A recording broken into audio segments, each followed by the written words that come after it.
Halo, ketemu lagi dengan saya Tirta Mursitama. Saat ini saya akan membicarakan sesuatu yang lagi hits. Sebagai dosen, apa sih pentingnya? Bagaimana caranya menjadi dosen YouTuber? Tertarik ingin tahu? Saya akan berikan 5 hal yang bisa memberikan Anda, para kolega saya dosen, untuk berubah menjadi YouTuber. Simak terus sampai akhir.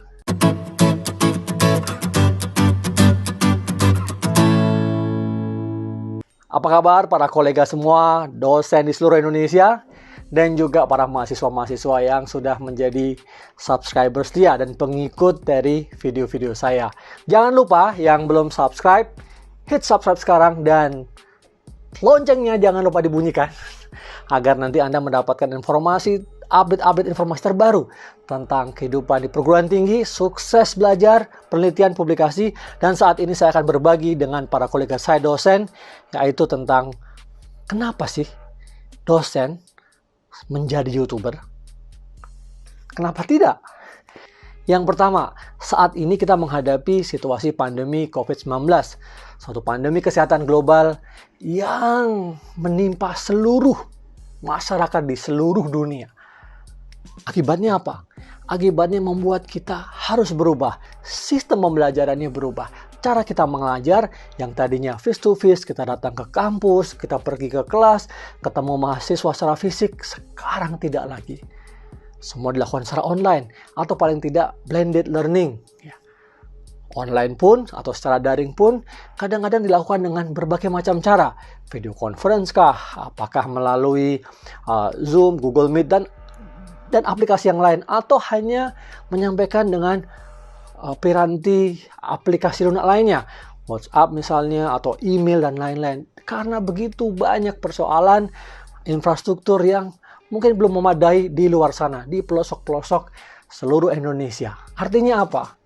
Kondisi COVID-19 membuat kita harus berubah. Nah, situasi sudah seperti itu, kita bekerja dari rumah.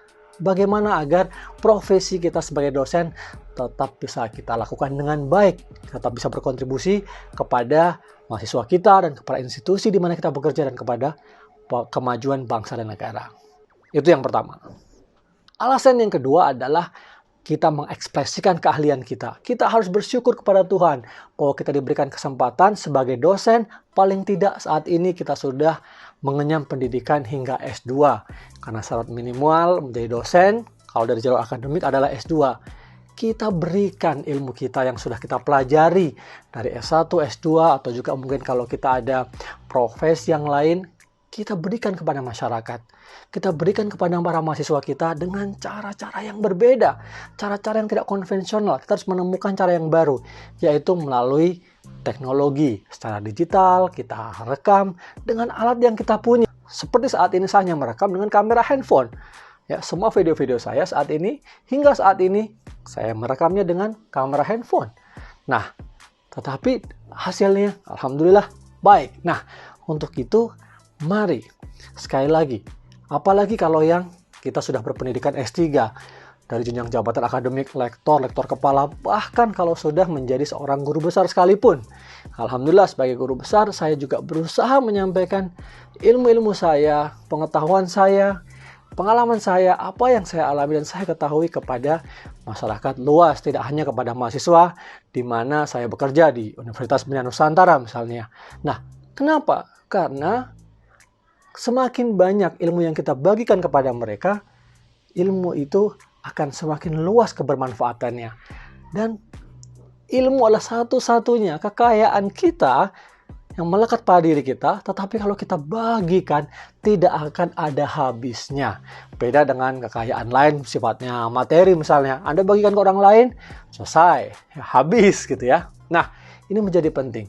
Dan semoga yang kita bagikan, semakin banyak kita bagikan secara ikhlas kepada banyak orang, itu akan memberikan berkah buat kehidupan kita juga.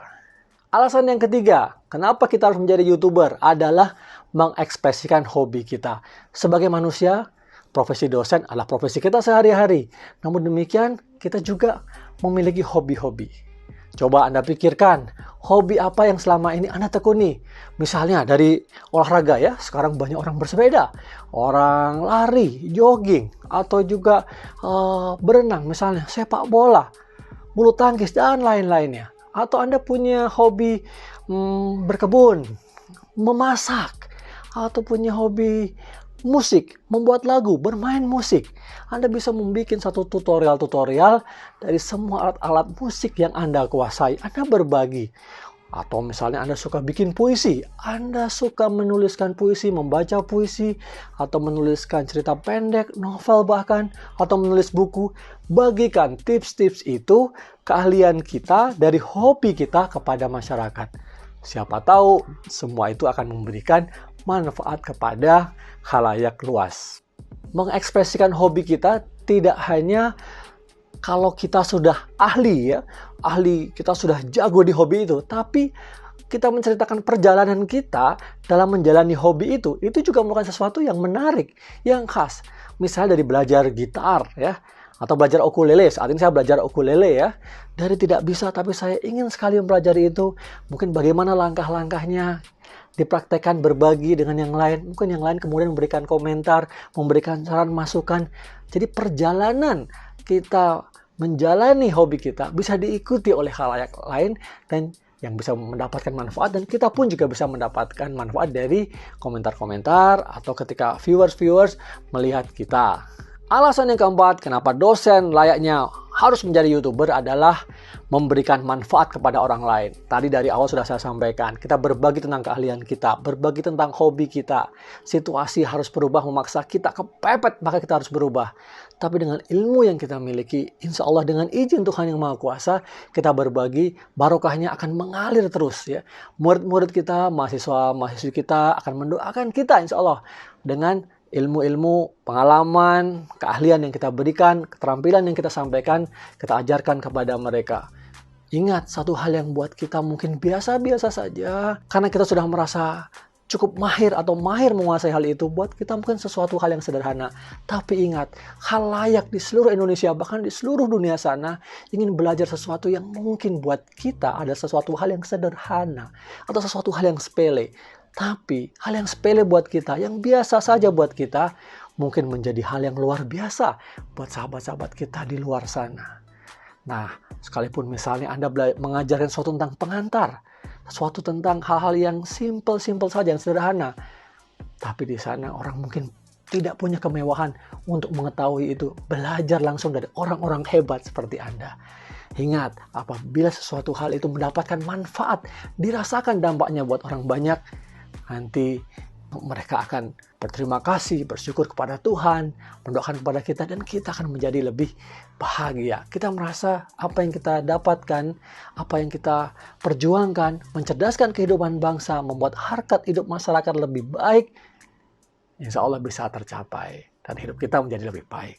Nah, alasan yang kelima, kenapa dosen wajib menjadi YouTuber adalah apabila channel Anda sudah dimonetisasi, itu akan bisa mendapatkan income tambahan atau bahkan menjadi income utama. Hal yang klasik. Ini mungkin satu hal tambahan atau bonus orang bilang ketika Anda berbagi kepada orang lain tentang ilmu Anda, keterampilan Anda, pengalaman Anda. Tapi YouTube memberikan satu platform pada kita apabila kita sudah mendapatkan 1000 subscriber dan juga 4000 jam tayang, kita eligible, kita bisa untuk memonetisasi channel kita dengan YouTube Ad ya, atau dengan hal-hal yang lain ya. Mungkin dengan Anda bisa belajar bagaimana mendapatkan income tambahan dari berbagai cara di YouTube. Nah, bukan satu hal yang mustahil. Saya juga sedang belajar, makanya kenapa saya juga mengajak dengan video ini kepada rekan-rekan sekalian para dosen bisa menjadi berkontribusi kepada masyarakat satu sisi, tapi juga membuat kita lebih bisa bermanfaat buat orang lain, dan juga bila Tuhan menghendaki kita bisa menambah income kita dari YouTube.